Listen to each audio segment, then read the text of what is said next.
Okay. The Indian team was a little under pressure.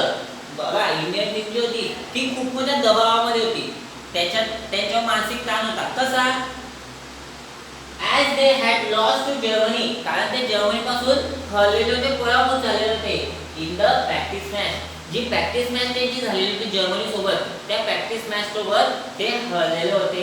And they were not very comfortable with the wet ground, आणि ते तिथं पाणी पडलेला होता, त्याच्यामुळे त्यांना आरामदायी खेळता येईल असं त्यांना वाटत नव्हतं, म्हणून ते जिंकतील असं नव्हतं. मग as 40,000 about 40,000 people had gathered in the hockey stadium to cheer Germany against India. बघा त्या ग्राउंडवरती जवळपास 40,000 म्हणजे जवळपास 40,000 लोक त्या जर्मनी टीमला चीअर म्हणजे प्रोत्साहन देण्यासाठी आलेले होते. किती? 40,000. Maharaja of Baroda state, the Prince of Bhopal and few other Indians had also come to support Team India.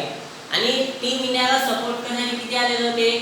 काही बरोडाचे जे महाराज होते ते आले होते, भोपाळचे जे राजकुमार होते ते आले होते, अँड इतर काही लोक, असे मोजके लोक टीम इंडियाला सपोर्ट करण्यासाठी, चीअर अप करण्यासाठी तिथं आलेले होते.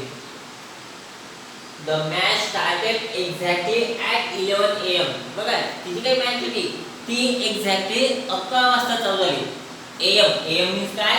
सकाळी 11 वाजता मॅच चालू झाली.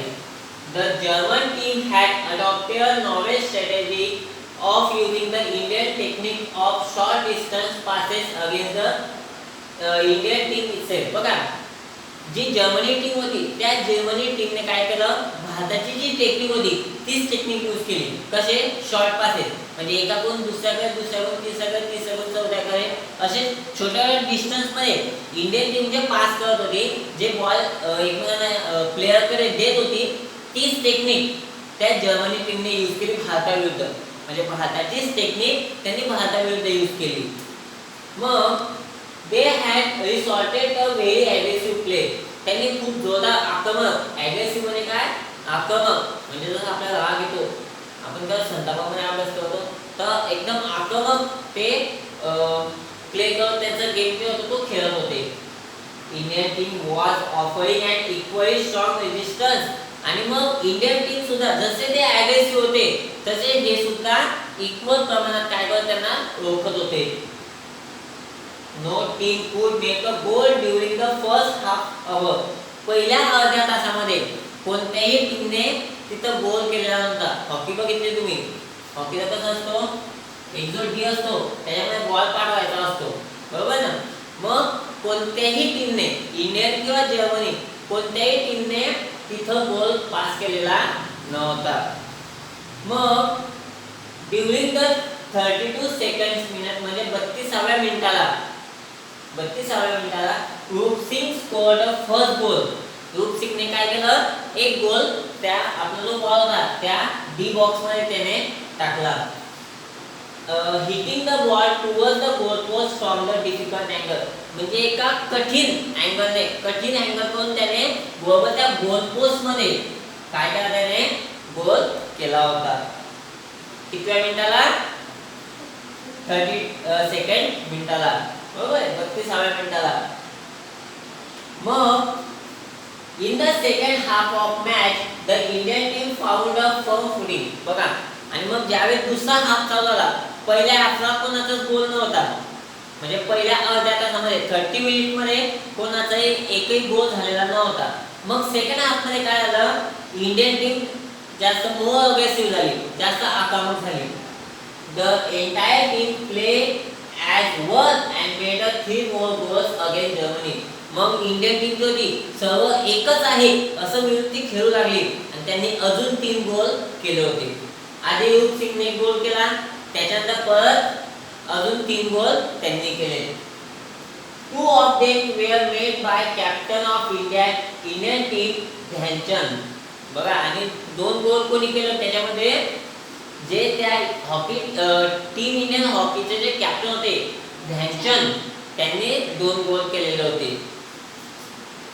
However, the German players were also trying their level best to win. मग जर्मनची जी टीम होती त्यांचे जे प्लेयर होते ते सुद्धा तशाच प्रकारे त्यांचे चांगला चांगला खेळ ते दाखवत होते. त्यांचा जो बेस्ट गेम होता चांगला चांगला खेळ चांगल्या प्रकारे ते खेळत होते. They too succeed of making one goal. त्यांनी सुद्धा एक गोल त्या गोल पोस्ट मध्ये केला होता. Now only a few last minute were left. आता शेवटचे मधून काही मिनिटं बाकी होते. Dhyanchand has resort to win.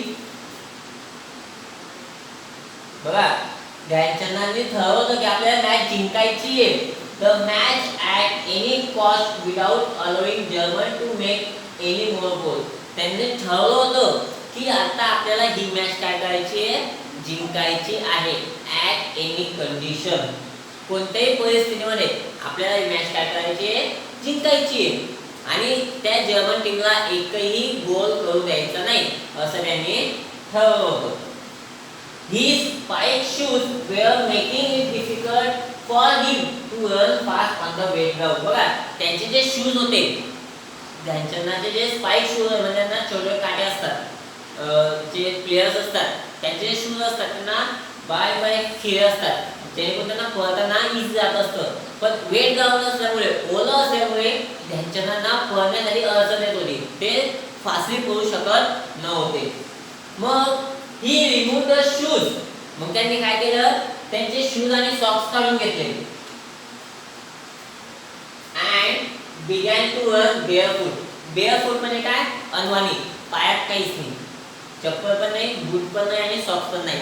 Barefoot ते काय करत होते, पळत होते. Using his amazing skill of dribbling and his near magical game, he began to send one pass after another to the players in the D, that is in the defenders or opponents area, from where they could make goals. बघा आता त्यांच्याकडे जी amazing skill होती छोटे छोटे passes देण्याची, ते काय करत होते, त्यांच्याकडे येणारा बॉल डिफेंडर मध्ये जे अडवणारे होते त्यांच्याकडून ते बॉल घ्यायचे आणि आपल्या प्लेयरकडे पाठवायचे, जेणेकरून जास्तीत जास्त गोल अजून करता येतील. अशा प्रकारचे शॉर्ट डिस्टन्स मध्ये पास देत होते. मग they too did not let the passes go waste. त्यांनी सुद्धा त्यांना जे बॉल मिळाले, जे पास मिळाले ते सुद्धा त्यांनी वाया जाऊ दिले नाही. The Indian team scored 3 more goals. मग इंडियन टीमने अजून 3 गोल केले. त्यांचे शेवटचे जे लास्ट मिनिट्स जे शिल्लक होते त्याच्यामध्ये अजून त्यांनी 3 गोल केले. Indian team score 3 more goals. Dhyan Chand could have easily made the goals himself against his own position. Dhyan Chand जे होते जिथं ते उभे होते तिथून ते स्वतः गोल करू शकले असते. But he never played a selfish game. पण त्यांनी कधी स्वतःसाठी गेम खेळला नाही. Skillfully he took the ball away from the German defender and made it possible for the players in the D to score goals. ते काय करायचे, मग जिथं ते होते ते जर्मन प्लेयर्स कडून बॉल घ्यायचे, म्हणजे ज्यावेळेस ते पास करायचे बॉल अडवायचे आणि आपले जे प्लेयर्स असतील त्या प्लेयर्सकडे, त्या डिफेंडर्सकडे ते बॉल पाठवायचे, जेणेकरून जास्तीत जास्त गोल्स होतील. अशा प्रकारे ते बॉल पास करायचे. Okay okay guys. मग the German strategy had proved fruitless. बघा जर्मन टीमने जी स्ट्रॅटेजी यूज केली होती शॉर्ट पासेसची, ती कशी आली, फ्रुटलेस. फ्रुटलेस म्हणजे काय, निष्फळ, त्याचा काही यूज झाला नाही. मग a defeat stared him in the space. त्यांच्या समोर त्यांचा पराभव, डिफेट म्हणजे काय, पराभव, स्टेअर म्हणजे काय, समोर दिसणे. त्यांचा जो पराभव होणार आहे हे त्यांना समोर दिसत होतं. Some of the frustrated German players then resorted a rough game. मग त्यांच्यामध्ये जे संतापलेले जे प्लेयर्स होते त्यांनी एक वेगळा गेम खेळायला सुरुवात केली.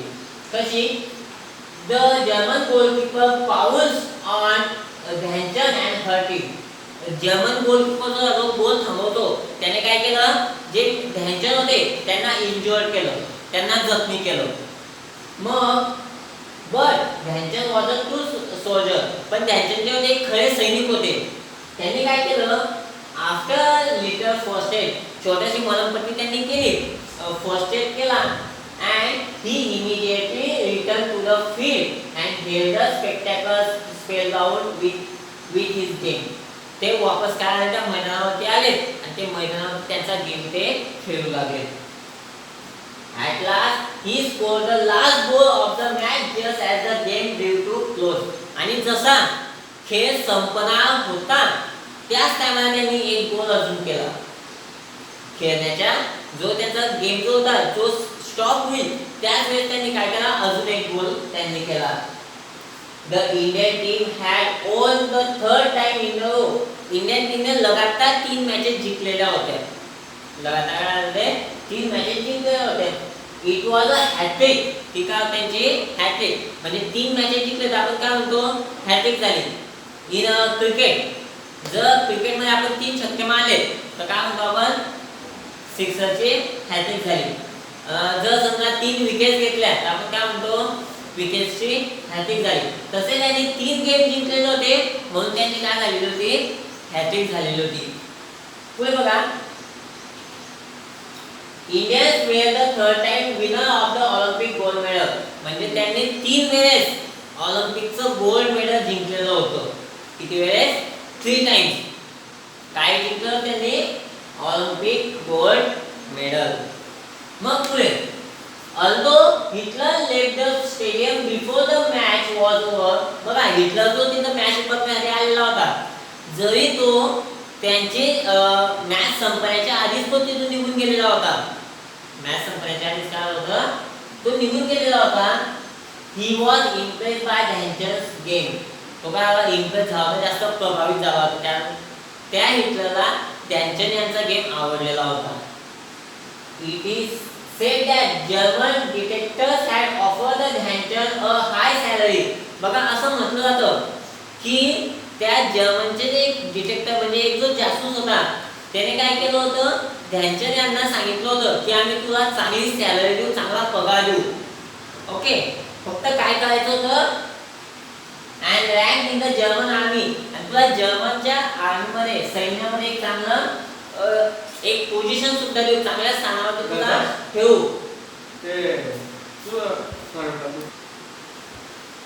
बघा, त्या जर्मन टीमचा जर्मनीचा जो डिटेक्टिव्ह होता त्याने सांगितलं होतं की मी तुला चांगलं सॅलरी देईल आणि सैन्यामध्ये एक चांगली पोस्ट सुद्धा देईल. फक्त तू काय करायचं, he added to play on behalf of Germany. पण फक्त काय करायचं होतं की अर्धा तासाचा गेम त्याने आपल्या त्यांच्याने इंडियन टीम कडून खेळला होता. त्यांना काय करायचं, फक्त जर्मन टीम कडून खेळायचं होतं. जर त्यांनी असं केलं तर एक चांगली सॅलरी आणि चांगल्या पोस्ट त्यांना मिळणार होती. But Dhyan Chand turn down the offer. पण ध्यानचंदाने ती जी ऑफर होती ती नाकारली. After the celebrated victory in the Olympics, Hitler awarded a special gold medal to Dhyan Chand. आणि मग त्यांचा जो विजय होता तो विजय महोत्सव त्यांनी साजरा केल्यानंतर हिटलरने आपल्या ध्यानचंद यांना एक gold medal, special gold medal त्यांना दिलं होतं. कोणाला, ध्यानचंद यांना. मग बघा, you may be aware that the hockey is our national sport. बघा, आपल्या सर्वांना माहिती आहे की आपल्या इंडियन टीमचा नॅशनल स्पोर्ट्स काय आहे, हॉकी आहे. क्रिकेट आपला नॅशनल स्पोर्ट्स नाही, राष्ट्रीय गेम नाहीये. हॉकी आपला राष्ट्रीय गेम आहे. क्रिकेट हा ब्रिटिशांचा गेम आहे. ते ब्रिटिश खेळत होते, त्याच्यामुळे आता आपल्यामध्ये खेळायला लागले. आधी आपल्याकडे हॉकी खेळला जायचा. Hockey is our national sports. मग मेजर ध्यानचंद बर्थडे, यांचा जो बर्थडे आहे कधी असतो, ऑगस्ट 29. म्हणजे ह्या ऑगस्ट मध्ये 29 ला, म्हणजे 29 ऑगस्टला is celebrate as a national sport day in India. आपल्या भारतामध्ये तो दिवस नॅशनल स्पोर्ट्स डे म्हणून सेलिब्रेट केला जात असतो. राष्ट्रीय क्रीडा दिन म्हणून आपण त्याला सेलिब्रेट करतो. The famous stadium, national stadium in Delhi is named after the great hero Dhyan Chand. मग ध्यानचंदानंतर दिल्लीमध्ये एक स्टेडियम आहे, त्या स्टेडियमला त्यांचं ध्यानचंद नाव देण्यात आलं. ध्यानचंद स्टेडियम म्हणून नाव देण्यात आलं होतं. Who knows? Perhaps one of you may carry the legacy of Dhyanchand further and win a great glory of our country. कोणाला माहिती आहे की तुमच्यापैकी सुद्धा एखादी जण असेल की जो इंडियन टीम साठी अजून काहीतरी करू शकतो. म्हणजे आपल्यामध्ये काहीतरी ॲबिलिटी असते की आपण सुद्धा नवीन नवीन पराक्रम करू शकतो. फक्त आपण आपली कॅपेबिलिटी, आपली जी ॲबिलिटी आहे ती ओळखण्याची गरज आहे. Okay guys.